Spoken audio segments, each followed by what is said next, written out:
ನಮಸ್ಕಾರ ವೀಕ್ಷಕರೇ, welcome to ನಮಸ್ತೆ ಇಂಡಿಯಾ ಕುಕಿಂಗ್ ಚಾನಲ್. ಇವತ್ತು ನಮ್ಮ ಚಾನಲ್ನಲ್ಲಿ ಮಾವಿನ ಹಣ್ಣಿನ ಕೇಸರಿ ಬಾತ್ ಮಾಡೋದು ಹೇಗೆ ಅನ್ನೋದನ್ನು ನೋಡೋಣ.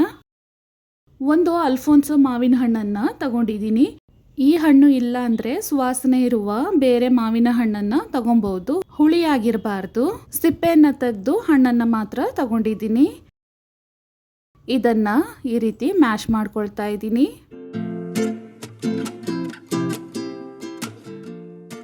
ಐದು ಏಲಕ್ಕಿಯ ಸಿಪ್ಪೆಯನ್ನು ತೆಗೆದು 1 ಸ್ಪೂನ್ ಸಕ್ಕರೆ ಜೊತೆಗೆ ಪುಡಿ ಮಾಡಿಟ್ಕೊಂಡಿದ್ದೀನಿ.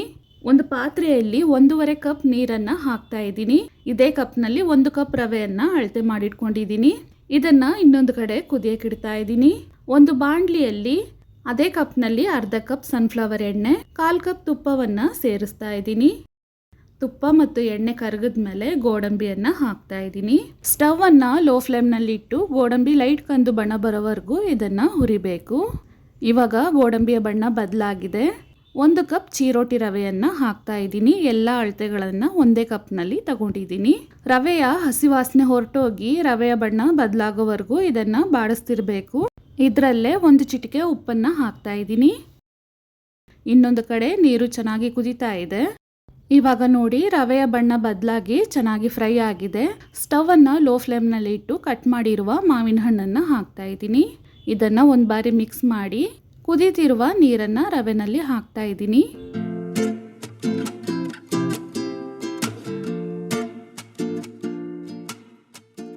ನಾನು ಈ ಕೇಸರಿ ಬಾತ್ಗೆ ಯಾವುದೇ ಫುಡ್ ಕಲರನ್ನು ಹಾಕಿಲ್ಲ. ಮಾವಿನ ಹಣ್ಣಿನಿಂದಲೇ ಈ ರೀತಿ ಬಣ್ಣ ಬಂದಿದೆ.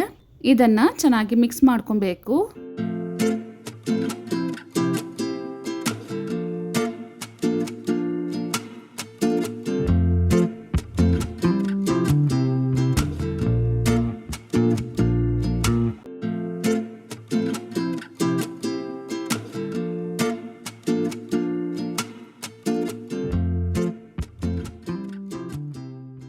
ನೋಡಿ, ನೀರೆಲ್ಲ ಇವಾಗ ಡ್ರೈ ಆಗಿದೆ. ರವೆನೂ ಚೆನ್ನಾಗಿ ಬೆಂದಿದೆ. ರವೆಯನ್ನು ಅಳತೆ ಮಾಡಿದ್ದ ಅದೇ ಕಪ್ನಲ್ಲಿ 1 ಕಪ್ ಸಕ್ಕರೆಯನ್ನು ಹಾಕ್ತಾ ಇದ್ದೀನಿ. ಪುಡಿ ಮಾಡಿರುವ ಏಲಕ್ಕಿಯನ್ನು ಸಹ ಹಾಕಿ ಚೆನ್ನಾಗಿ ಮಿಕ್ಸ್ ಮಾಡಬೇಕು. ಇವಾಗ ಸ್ಟವನ್ನು ಮೀಡಿಯಂ ಫ್ಲೇಮ್ನಲ್ಲಿ ಇಡ್ತಾ ಇದ್ದೀನಿ. ಸಕ್ಕರೆ ಇವಾಗ ಕರಗಿ ಮತ್ತೆ ಮೊದಲಿನ ಹದಕ್ಕೆ ಬರುತ್ತೆ, ಅಲ್ಲಿವರೆಗೂ ಮಿಕ್ಸ್ ಮಾಡ್ತಾ ಇರಬೇಕು.